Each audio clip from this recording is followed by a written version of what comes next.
vous disiez tout à l'heure, on contrôle l'alimentation, le poids de tous nos joueurs. Pourcentage d'eau, pourcentage de graisse, pourcentage de muscles, protéines, etc., etc. Parce que ça, c'est une incidence énorme sur vos performances. Comment se préparer physiquement quand on est joueur de soccer? Un joueur français qui joue au hockey, il ne veut pas rester en France, il veut venir à Québec. Et bien vous, c'est l'inverse. Où ça se passe vraiment, le soccer, le football, c'est en Europe. Donc nous, notre objectif, grâce à nos relations, grâce à nos partenaires, c'est de tout faire pour vous emmener en Europe. 4 entraînements par semaine, un match. Les entraînements sont de 7h à 8h le matin.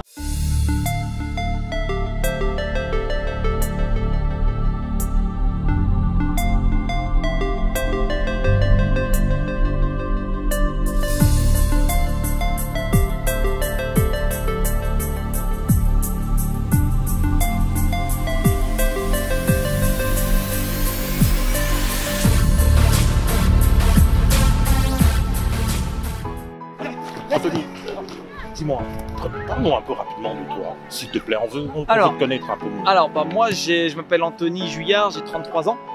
Je suis français expatrié au Canada depuis maintenant 1 an. Je suis résidencé sur Ottawa. Ma femme est canadienne et on a fait le choix de revenir vivre ici en famille. Mais j'ai toujours une académie de perfectionnement de soccer que j'ai montée en France il y a maintenant 3 ans. Et cette académie est venue en idée parce qu'aujourd'hui le monde du soccer, du football en général est très, je vais dire aseptisé, mais dans le sens où c'est très compliqué d'y entrer et malheureusement il y a beaucoup de joueurs qui ont les capacités de jouer au-dessus mais il leur manque certaines choses. Des fois c'est de la connexion, avoir le réseau, des fois c'est les petites choses qui font la différence et donc l'académie est née de ça, est née de dire moi j'ai eu la chance de jouer à un certain niveau, à un niveau national en France, de connaître certaines choses, de me perfectionner sur d'autres et de me dire comment on peut créer un ensemble où certains joueurs qui aujourd'hui eux sont juste amoureux du ballon mais qui n'ont pas toute cette connaissance du sport business, ça reste un business. Réseau, exactement. Et comment leur apporter ça, alors comment leur faire comprendre certaines choses, mais ça va de la nutrition, du petit déjeuner que vous prenez, jusqu'à comment on fait pour être représenté par un agent. C'est ça être pro en fait. Pro. Quand on dit pro, là c'est pas… Exactement. Voilà. Et c'est tout à fait ce que j'ai fait dans l'introduction de ce matin. Je lui ai dit, moi j'étais un ancien joueur professionnel en France. Mais professionnel, ça veut dire quoi? C'est est-ce que j'ai élevé le statut professionnel ou est-ce que je vivais de mon sport? Ça, c'est deux choses différentes. Et donc, le fait d'être pro, c'est pro dans sa tête. Moi, j'ai connu un joueur qui a été blessé pendant 1 an et demi et il avait moins de masse grasse quand il ne jouait pas que quand il jouait. Parce qu'il faisait tellement attention pour revenir au top niveau. Et ça c'est être pro. Et aujourd'hui, un joueur qui est à l'heure, il est pro. Un joueur qui est en retard, même si c'est le meilleur, il n'est pas pro. Exactement. Donc il y a de la discipline. Donc, exactement. En réalité, tu nous ramènes à un état d'esprit aussi. Je ramène en fait une culture du continent européen qui est aujourd'hui très basée sur le soccer. Comme moi qui viens de France et j'ai eu la chance de côtoyer des joueurs de hockey en France qui eux ne rêvent que de venir au Québec. C'est exactement la même chose. Parce qu'il y a déjà une culture du soccer bien implantée. Et bien sûr, c'est ça. Donc mon objectif avec mon expérience et le bagage que je peux amener, c'est d'essayer d'aider des jeunes qui eux ont le talent mais qui n'ont pas tout ce qui tourne autour, ils ne savent pas. Donc au travers de stages, au travers de camps, au travers de programmes, on est là pour aider certains jeunes. C'est génial. Et cette collaboration avec l'APJS, elle date depuis combien de temps? Elle date de… Alors on est rentré en contact il y a 1 an réellement, parce qu'il y a un des joueurs qui est d'ailleurs présent ici, qui devait rejoindre mon camp en France. Et malheureusement, suite à des soucis administratifs, il n'a pas pu obtenir un visa pour venir en France. Et c'est là où j'ai rencontré Mario, il m'a dit moi je vais essayer de l'aider, je vais essayer, etc. Et en fait on a pris contact, on a discuté, il m'a dit moi j'ai une association, c'est pour aussi aider les jeunes, ça pourrait coïncider avec toi ce que tu fais, il faudrait qu'on se rencontre. Et en fait on a commencé à discuter, à bâtir des plans, à bâtir des partenariats. Et c'est aussi pour ça qu'aujourd'hui, pour la première fois, je suis physiquement c'est ça, parce que comme j'ai dit, on l'a seulement vu en photo, en vidéo, et puis on a entendu parler de toi. Et puis vraiment, bravo, merci encore. Avec plaisir. C'est sûr, c'est ça, mais je veux dire, c'est sûr que il reste que on peut dire, c'est ta profession, c'est ton expertise, mais il faut encore avoir une part de générosité comme ça pour se lever un samedi matin. Et puis, je présume qu'ici, t'es pas payé à tes justes honoraires. Non, voilà. Encore une fois, c'est de l'investissement. Voilà. C'est de l'investissement. Et aujourd'hui, j'ai un partenaire qui est d'ailleurs africain d'origine, qui est camerounais, qui lui est un agent de joueur et son agence est basée à Ottawa. Ça s'appelle High Performance Talent Pool. Voilà. Et nous, on a vraiment une vision commune où de dire on va essayer de rendre accessible pas le sport à tous, parce qu'on est dans une filière élite. Mais d'essayer d'enlever le frein financier, vraiment à cœur, d'essayer de, via des transferts de joueurs que l'on fait, d'avoir une retombée d'argent qui permet d'autofinancer et d'attirer les meilleurs talents de la région en allant quasiment sur une gratuité du programme. Quasiment. Aujourd'hui, c'est pas possible parce que les infrastructures coûtent très cher au Canada. Il y a quand même un coût qui est. Exactement. Mais grâce au travail qu'on fait et grâce à mon partenaire, on tend vers ça. Donc, on est là pour essayer d'apporter des fonds pour réduire ce levier-là. D'où la collaboration aussi avec une organisation comme la PEJS qui, son objectif, salut Mario, oui, ça va bien oui, son objectif est, l'objectif de la PEJS, c'est précisément de trouver, d'apporter les moyens à ces jeunes-là qui quelquefois n'en ont pas. C'est pour ça que je trouve que c'est une très belle collaboration. Quand Mario m'a parlé de toi et de ce temps qui devait être fait, j'ai trouvé ça extrêmement généreux. Et extrêmement généreux et stratégique aussi, c'est bien pensé, parce qu'en même temps, on sort du confinement. Oui, aussi. Tu nous permets d'être en forme un peu. J'ai vu comment tu as fait courir des tontons un peu par non, tu nous as fait beaucoup de bien. Juste quand on parlait, l'information qu'on n'avait pas, par exemple, du coach, c'est que il y a quand même cette idée aussi que tu as envie de bâtir, c'est-à-dire le succès des jeunes qui n'ont pas nécessairement les moyens. Et c'est là où vous vous rejoignez. Dans la philosophie de son académie, il a déjà ce désir d'être en assistance à des gens qui n'ont pas les moyens. Alors, c'est juste une association naturelle. Merci Mario. Anthony, qu'est-ce qu'on se dit pour la fin? Bref, tu es là pour jusqu'à quand? On va prendre le lunch tous ensemble. Après, je fais une autre intervention en salle pour parler un peu plus stratégique, on va dire, du soccer. Et après... justement, en parlant de la salle, tout à l'heure, on a quelques images.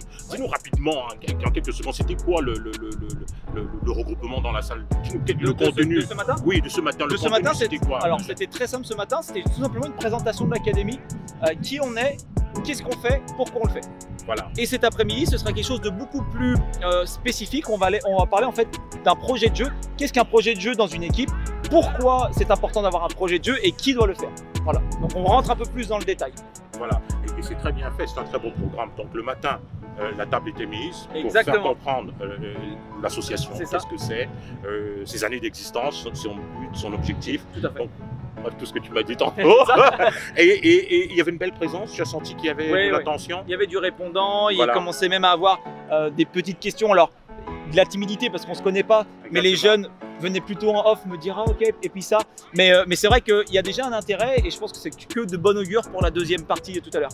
En même temps, Anthony, avec des années d'expérience dans le monde du coaching, tu dois aussi déjà être un peu psychologue. Tu dois être aussi un psychologue, un ami, un père, un frère. Tu dois jouer tout ça en même temps. Il faut faire tout.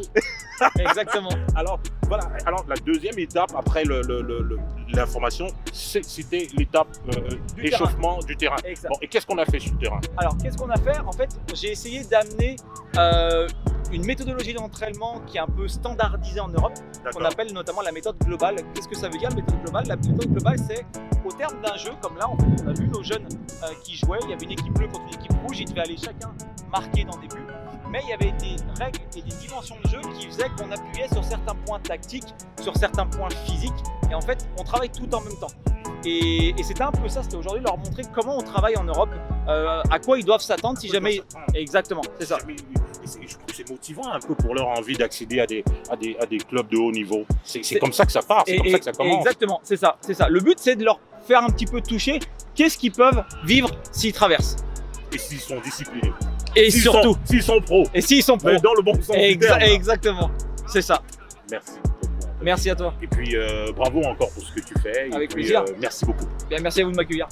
À bientôt. À bientôt. Je vais clôturer avec les gens. Absolument, on te voit aller. Ouais.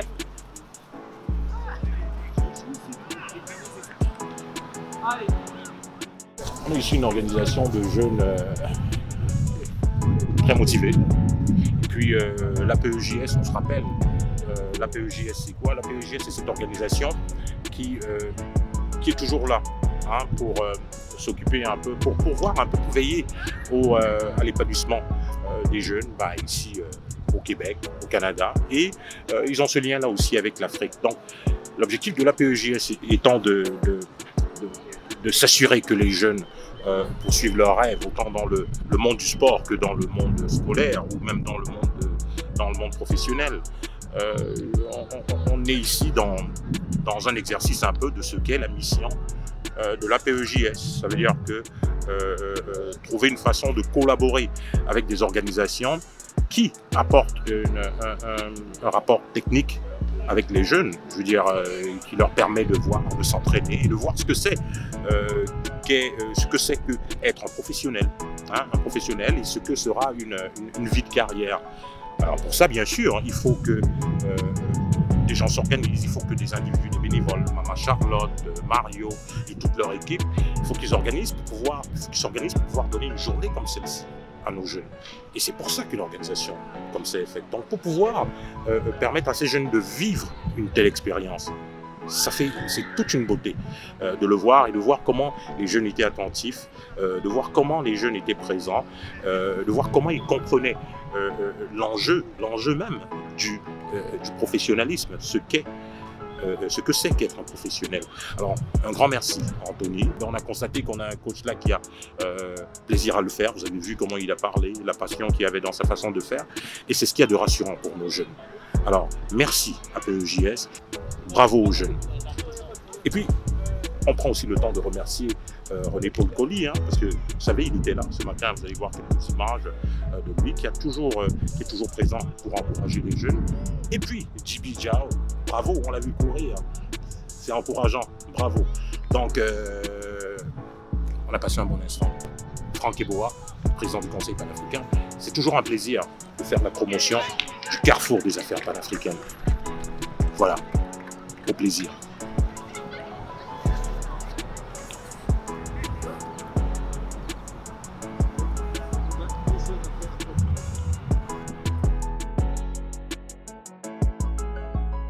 Quand la grille tombe, les éléments sortent de leur cause. Et tu ressens le potentiel, c'est l'extase. Retour à l'essentiel, Biggie, en barre des spirituels, le train passe. Sur la grille, les points sont distancés, mais tous reliés par la pensée qui se déshabille. Mon ami, ce qui ne te tue pas te définit, pour des décennies te permet de sortir de la course. Sur la grille, les points sont distancés, mais tous reliés par la pensée qui se déshabille. Mon ami, ce qui ne te tue pas te définit, pour des décennies te permet de sortir de la coquille. L'importance du réseau pour la next phase, pour la simple raison